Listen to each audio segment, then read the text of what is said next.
Capricorn, I don't know what was going on with Sagittarius. Anyway, we're in your reading. I'm doing a Midsummer 2020 special. It's 20 minutes for $20, as it usually has been in the past. And that's running from August 6th through August 21st. And you can book from now until then, right? Email providencetarotkendrick@gmail.com. And my name is spelled Kendrick. Almost through the end. You know, it's daytime right now, so I'm not like stumbling over my words and, you know, hamana, and all of that. Because it's not like 2 a.m.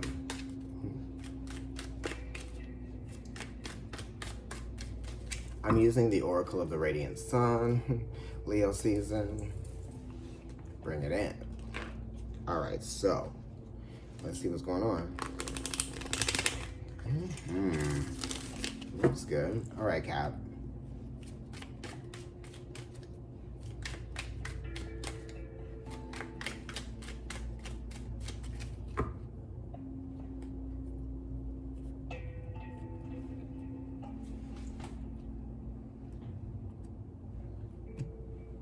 First one, risk, Saturn in Aries. Okay, this is you.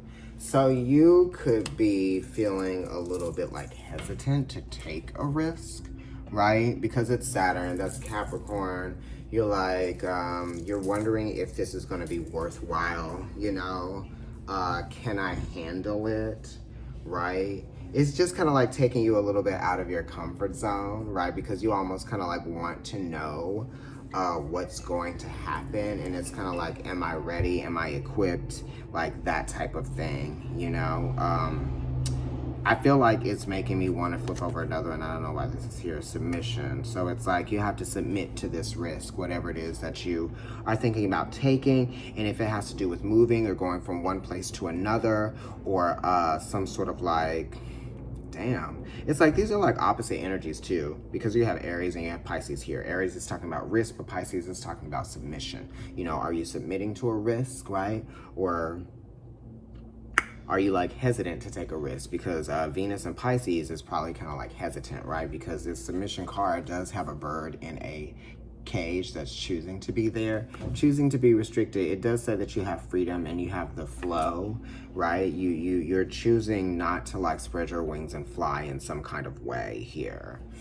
Oh gosh. And then we have Saturn in Libra, devotion. Okay, so this is exalted, right? The lower polarity would be that you are not responding to a situation, okay, because Libra does deal with situations and interactions and things like that. You're not dealing with something or responding to it in the way that you should be, okay? Right? But then on the other plane, we have a 7 here, which is a very like sacred number, and it's a number of victory and moving forward. So on the higher plane, it says you are moving forward with something. So some of you, you guys know what it is. It's like some of you are still stuck on something, and then some of you are allowing yourself to evolve and move forward and to kind of like make a decision, make a choice, and also like draw the line.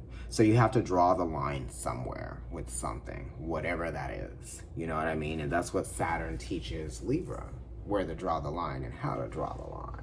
Because the line is really what determines what's being measured.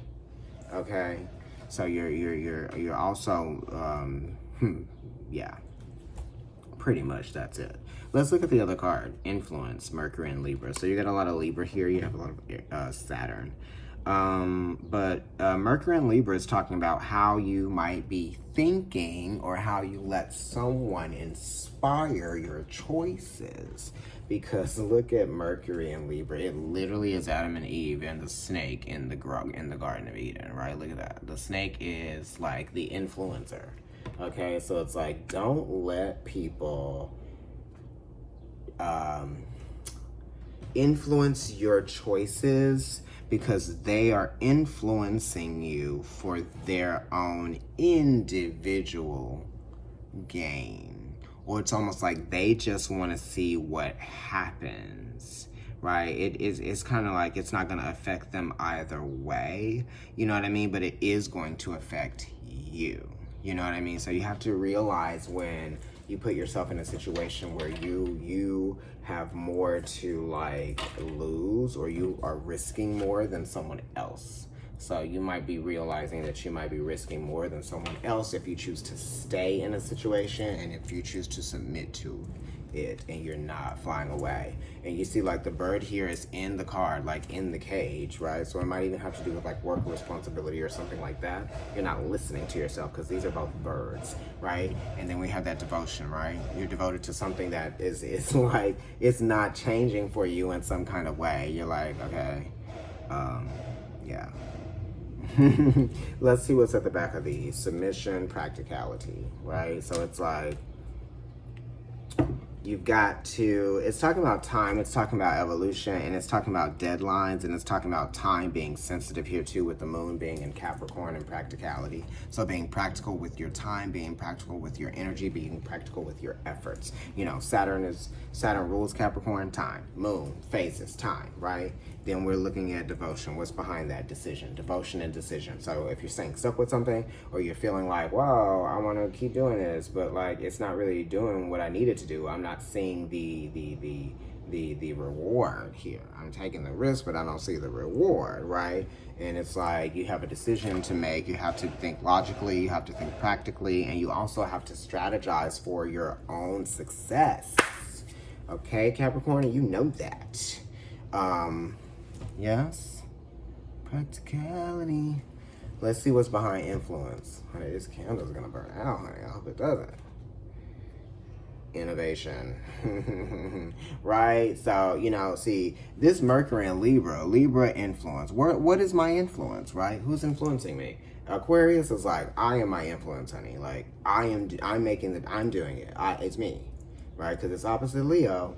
And this is Jupiter in Aquarius, which is the esoteric ruler. So, you know, on a deeper level, this is a really great card in terms of like being innovative, going with your own impulses, right? And not going with someone else's, okay? Because that's some form of manipulation. Influence is some form of manipulation. And you know, the influence card here is Mercury in Libra, and Mercury rules the hands too. All right. So Jupiter in Aquarius, that's like allowing yourself to experience or explore something that you haven't before, going to a new place to experience something different, you know, that kind of thing. Movement too, right? So it could be you moving, you could be just going to another place. Or you could be changing up the ways that your ideas about what it is that you want to do, what are your concepts and big picture stuff. You might even be rebelling with big energy because it's Jupiter in Aquarius in some kind of way, but we got to get you out of this feeling of submission, right?